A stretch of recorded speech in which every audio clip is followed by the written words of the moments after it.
تاریخ کے اوراق پلٹے تو زمین کے سینے پر ایسی ایسی عظمت اور جلال والے قومیں گزری ہے جن کی مثال آج کا انسان نہیں دے سکتا۔ ہزاروں سال پہلے وادی حجر کے ریگستانوں میں ایک ایسی عظیم الشان قوم آباد تھی، قوم سمود۔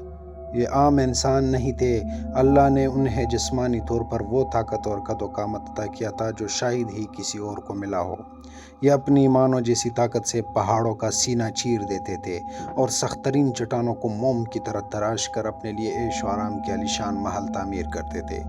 زمین نے اپنے خزانے ان کے لیے اگل دیے تھے، باغات، چشمے اور دولت کی فراوانی تھی، مگر جب انسان پر نعمتوں کی بارش ہوتی ہے تو اکثر وہ اپنے اصل مالک کو بھول جاتا ہے۔ قوم سمود نے بھی یہی کیا۔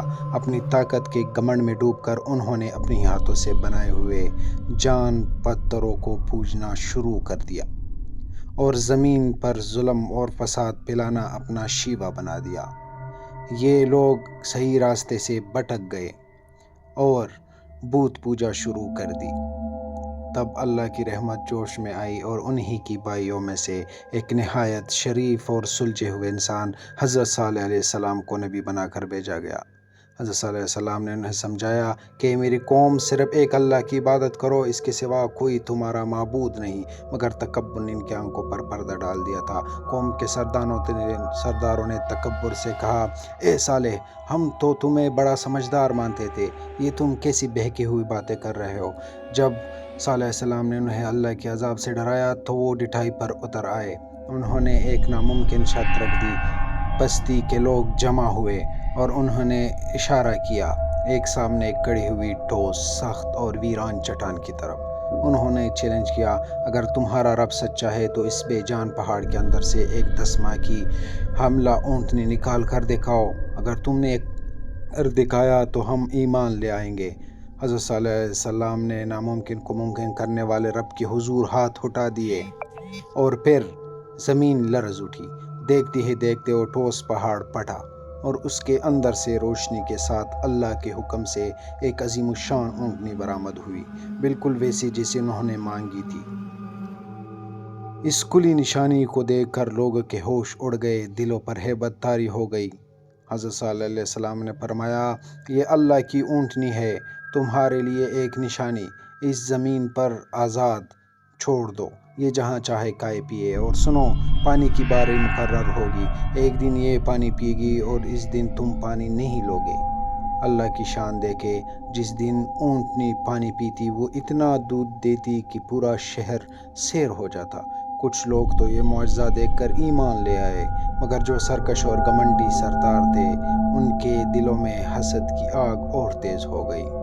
وہ اس پابندی سے تنگ آ گئے اور شہر کے 9 بدترین فسادی لوگوں کو رات کے اندھیرے میں ایک خفیہ اور منحوس منصوبہ بنایا کہ اللہ کی اس نشانوں کو ہی ختم کر دیا جائے۔ تاریخ کی ایک منحوس ترین رات جب اونٹنی پہاڑ کے دامن میں آرام کر رہی تھی، وہ 9 بدبخت افراد ہاتھوں میں ننگی تلواریں لیے وہاں پہنچ گئے۔ ان میں سے سب سے شقی القلب شخص قدار آگے بڑھا اور اس نے اللہ کی نشانی پر وار کر دیا۔ اونٹنی زمین پر گر پڑی اور ان کے ظالموں نے اس بے دردی سے ذبح کر دیا۔ اونٹنی کا بچہ اپنی ماں کو تڑپتا دیکھ کر دہشت زدہ ہو گیا اور چیختا ہوا واپس اس پہاڑی کی طرف بھاگا جہاں سے وہ آیا تھا۔ صبح ہوئی تو پوری قوم نے توبہ کرنے کے بجائے اس جرم پر خوشیاں منائیں۔ انہوں نے صالح علیہ السلام کو مذاق میں کہا، ہم نے تمہاری اونٹوں کو مار دیا، اب لے آؤ وہ عذاب جس سے تم ہمیں ڈراتے تھے۔ ان کو 3 دن کی مہلت ملی اور پھر عذاب کی الٹی گنتی شروع ہوئی۔ پہلے دن صبح ہوئی تو سب کے چہرے ہلدی کی طرح پیلے پڑ گئے تھے، خوف نے دلوں میں جگہ بنا لی تھی۔ دوسرے دن جب وہ اٹھے تو ان کے چہرے خون کی طرح سرخ ہو گئے تھے۔ غم اور دہشت سے شہر میں چیخ و پکار مچ گئی۔ تیسرے دن سب کے چہرے کوئلے کی طرح سیاہ پڑ گئے۔ ان سب کو یقین ہو چکا تھا کہ مہلت ختم ہو گئی ہے۔ چوتھی صبح سورج نکلتے ہی آسمان پر ایک خوفناک بادل چھا گیا۔ اچانک آسمان سے ایک ایسی شدید اور کان پھاڑ دینے والی چنگاڑی سنائی دی گئی کہ جس کے تصور سے ہی روح کانپ اٹھے اور نیچے سے زمین نے انہیں بھیانک زلزلے میں جکڑ لیا۔ اس ایک چیخ نے ان کے کلیجے پھاڑ دیے، ان کی مضبوط محل انہی پر آ گرے۔ پلک جھپکتے میں وہ عظیم الشان قوم جو اپنی طاقت پر اتراتی تھی راکھ کا ڈھیر بن گئی۔ سب کے سب اوندے منہ گر کر ہلاک ہو گئے۔ آج مدائن صالح کی یہ خاموش کھنڈرات اور ویرانی چیخ چیخ کر گواہی دے رہی ہے کہ جب انسان اللہ سے ٹکر لیتا ہے تو اس کا انجام یہی ہوتا ہے۔